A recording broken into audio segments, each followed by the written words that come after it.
साथीहरु आजको यस भिडियोमा मैले तपाईहरुलाई जावास्क्रिप्टमा आरजीबी स्लाइडर कसरी बनाउने त्यसको बारेमा बताउन गइरहेको छु। त्यसैले भिडियोलाई अन्तिमसम्म हेर्नु होला। र साथीहरु प्रोजेक्ट सुरु गर्नुभन्दा अगाडि सबैभन्दा पहिले चाहिँ फाइनल आउटपुट हेरौं।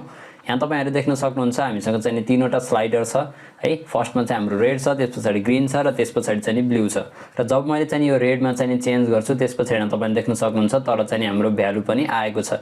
त्यसैगरी मैले चाहिँ यहाँ ग्रीनमा चेन्ज गरे भने त्यसपछि तपाईले देख्न सक्नुहुन्छ हाम्रो ग्रीनको भ्यालु पनि आएको छ।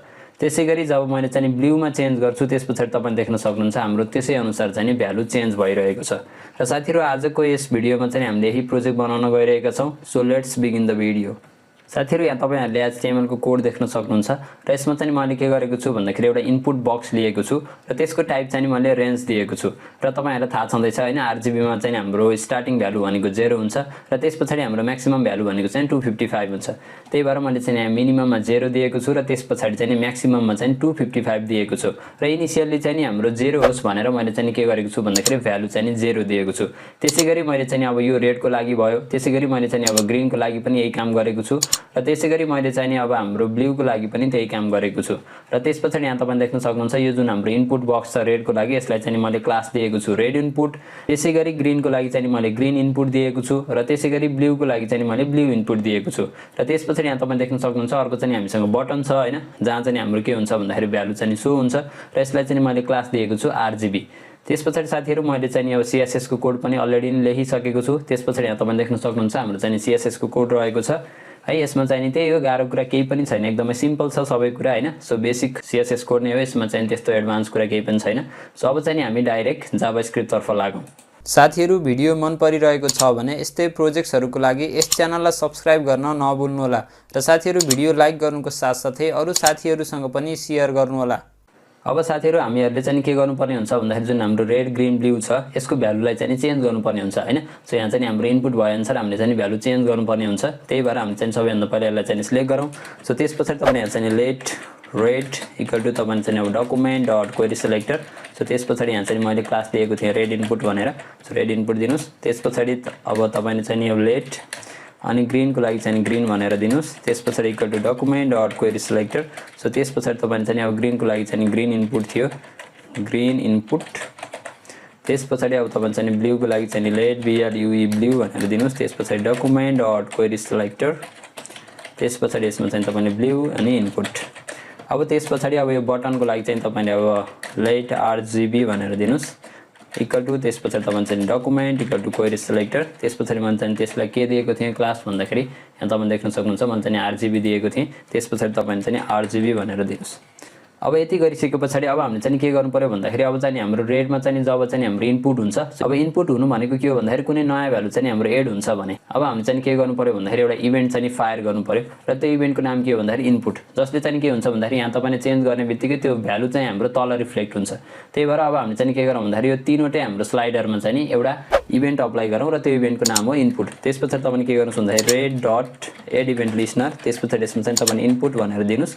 त्यसपछि तपाईले चाहिँ के गर्नुस् भन्दाखेरि एउटा यहाँ चाहिँ फंक्सन कल गर्नुस्। अब फंक्सनको नाम तपाईले चाहिँ यहाँ जे दिन पनि सक्नुहुन्छ। सो मैले अहिलेको लागि चाहिँ यहाँ RGB कलर भनेर दिएँ RGB COLR कलर। अब त्यसपछि तपाईले चाहिँ के गर्नु होला भन्दाखेरि अब सबैमा अप्लाई गर्नु होला है। सो ग्रीनमा पनि तपाईले अप्लाई गर्नुस् green dot add event listener. त्यसपछि यसमा पनि इनपुट।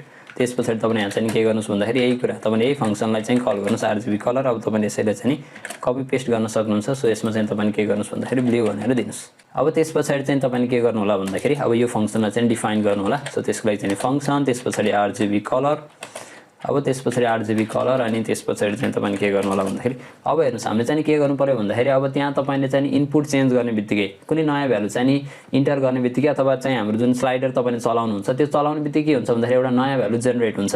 अब त्यही जेनेरेट भएको भ्यालुलाई चाहिँ हामीले यहाँ चाहिँ यो बटन जुन छ यसमा चाहिँ सो गर्नुपर्ने हुन्छ। सो त्यसको लागि तपाईले के गर्नुस् भन्दाखेरि अब जुन हाम्रो RGB छ हैन, सो RGB डट यसको टेक्स्ट कन्टेन्टमा चाहिँ तपाईले के गर्नुस् भन्दाखेरि so text content property use गर्नुस्। त्यसपछि तपाईले चाहिँ के गर्नुस् भन्दाखेरि अब यसमा चाहिँ अब टेम्प्लेट स्ट्रिङ युज गर्नुस्। त्यसपछि यसमा चाहिँ तपाईले के दिनुस् भन्दाखेरि सबैभन्दा पहिला हाम्रो चाहिँ R अनि त्यसपछि G अनि B। त्यसपछि तपाईले चाहिँ स्पेस दिनुस्। त्यसपछि अब ब्र्याकेट दिनुस् र यसमा चाहिँ तपाईले अब के गर्नुस् भन्दाखेरि भ्यालु दिनुस् है। सो भ्यालुको लागि चाहिँ तपाईले डलर साइन युज गर्नुस्। त्यसपछि कर्ली ब्र्याकेट दिनुस्।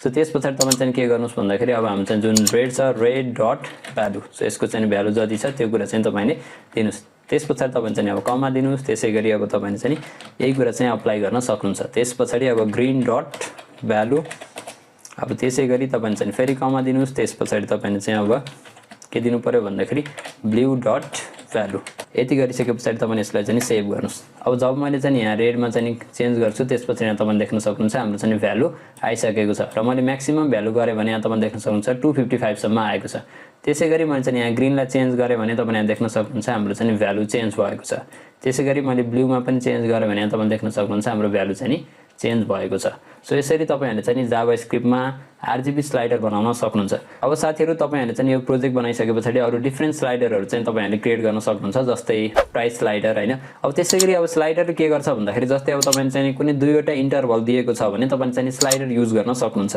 अब हामीले चाहिँ विथआउट स्लाइडर युज गर्यौं भने के हुन्छ भन्दाखेरि युजरले चाहिँ त्यो बक्समा जानु पर्यो हैन फोकस गर्नु पर्यो त्यसपछि फेरि भ्यालु हाल्नु पर्यो त्यो भन्दा सजिलो चाहिँ के हुन्छ भन्दाखेरि तपाईले स्लाइडर दिनु भयो भने युजरको एक्सपीरियन्स चाहिँ राम्रो हुन्छ सो त्यही भएर अब तपाईहरुले चाहिँ अब यो स्लाइडरसँग रिलेटेड डिफरेन्ट प्रोजेक्ट चाहिँ क्रिएट गर्नु होला साथीहरु यदि तपाईहरुले जावास्क्रिप्टसँग रिलेटेड अरु प्रोजेक्ट्सहरु हेर्न चाहनुहुन्छ भने यो राइट साइडको प्लेलिस्ट एक्सेस गर्नु होला र साथीहरु आजको लागि यति नै म तपाईहरुसँग अर्को इन्ट्रेस्टिङ भिडियोको साथ भेट हुनेछु थ्यांक यू फर वाचिङ